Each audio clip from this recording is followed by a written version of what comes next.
I thought our poise and execution offensively was really good down the stretch, even some late shot clock situations, and just being able to recognize, like situations and their switching and how we were trying to attack it. And then defensively, I thought same thing, like our poise, especially in that third quarter, like they were really attacking the rim, being aggressive, getting rewarded with calls.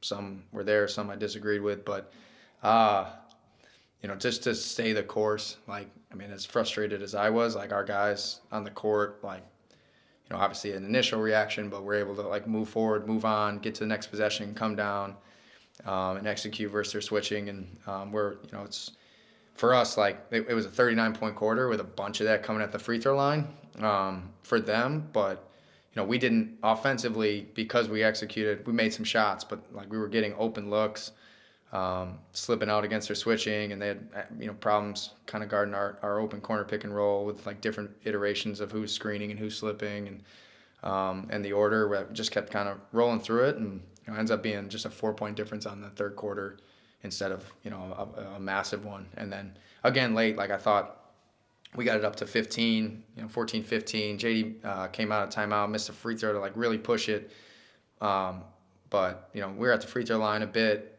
And then I thought we got some pretty good looks that just didn't go, and a little bit too eager, a little bit too urgent at times, like kind of like rushing it up when it's like at that point in the game, you're really just trying to get into a possession battle, and if you don't have a clear layup or clear fast break advantage situation, we got to be a little bit more deliberate and get the ball back out, control the clock, eat a little bit more clock, and when you got a double-digit lead there, and it's you can shave off 24 seconds every time or pretty close to that. You obviously don't want to be shooting super deep in the clock, but you can milk some clock, and now there's just not enough possessions in the game for them to get back.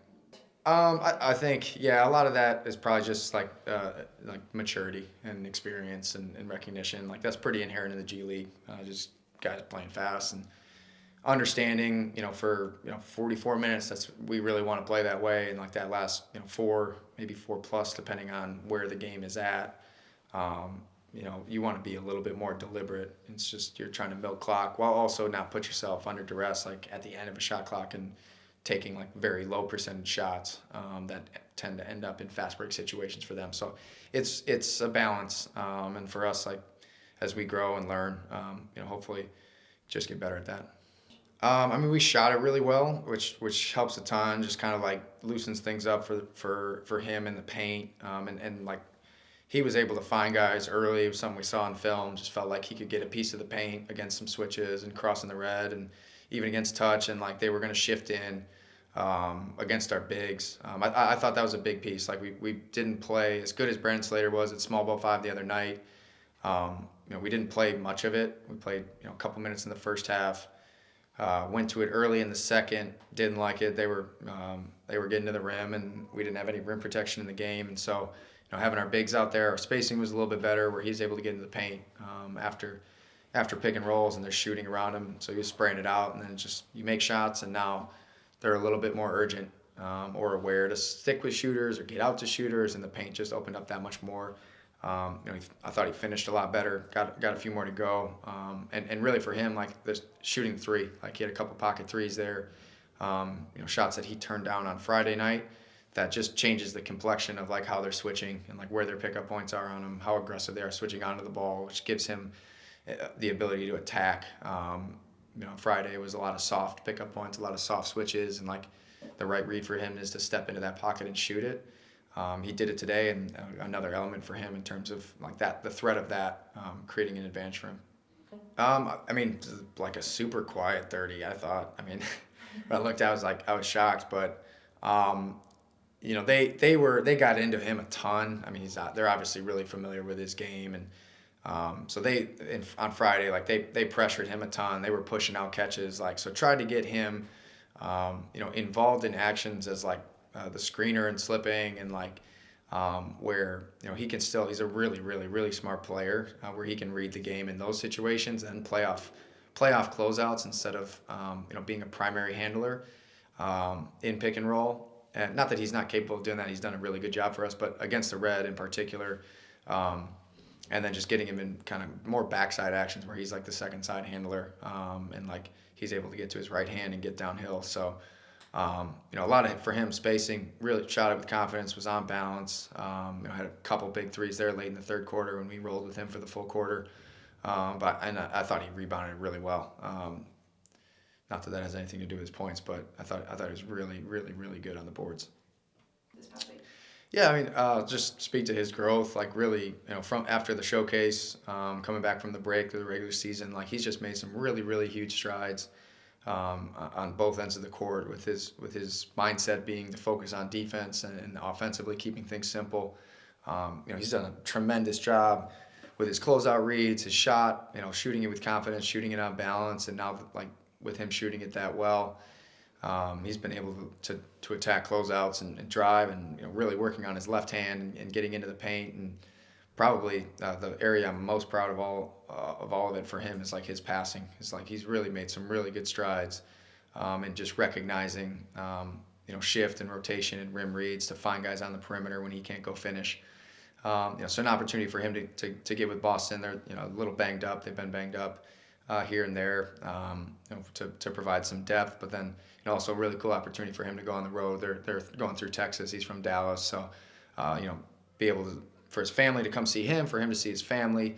Really obviously had his NBA debut the other night, but probably first road minutes potentially, hopefully for him. He gets on the court where they can see him play, and so it's like pretty special opportunity. I'm guessing they weren't able to fly up super quick day of or day before to get to Boston. Maybe they were there.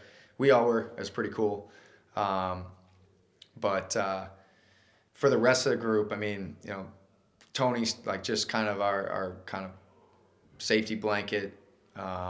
Just so experienced, so poised. For us, played, only had 2 points, but was a +10. Rebounded it really well. Had a really big shot there on his baseline drive. He still got a little in him, but him stepping into the starting lineup, but an opportunity across the board for guys to step in and next man up mentality, like every coach says. But it was real. It was an opportunity for Slater to play a little bit more, for Tony, for Rob. We were able to get Don in there a little bit with some of the rotation, and obviously we rode JD and True and DJ a little bit heavier, a little bit harder, but I thought a really, really good collective effort, and Friday it didn't end up in a collective win, but today it did. Yeah, I mean, on a young team like this, like he really is a vet.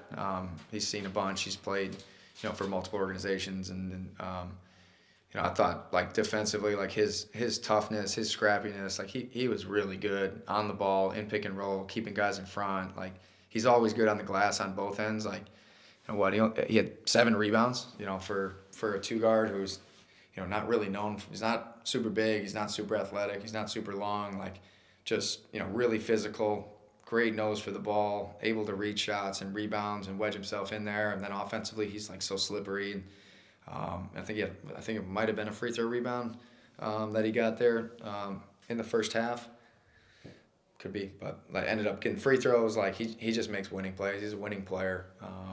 And obviously it shot it really well tonight after a tough night on Friday where got some open looks that just didn't fall. But I think he really set the tone for us. You got you got to keep your poise, and it was getting scrappy there at times. But he's in there like big bodying and getting hits on their 5, and ends up like drawing a technical. Honestly, there should have been a second technical right in front of our bench, where like he had them really frustrated just with his physicality, and I thought all legal stuff. He's not a dirty player by any stretch of the imagination, but just his toughness and physicality, what he did on and off the ball.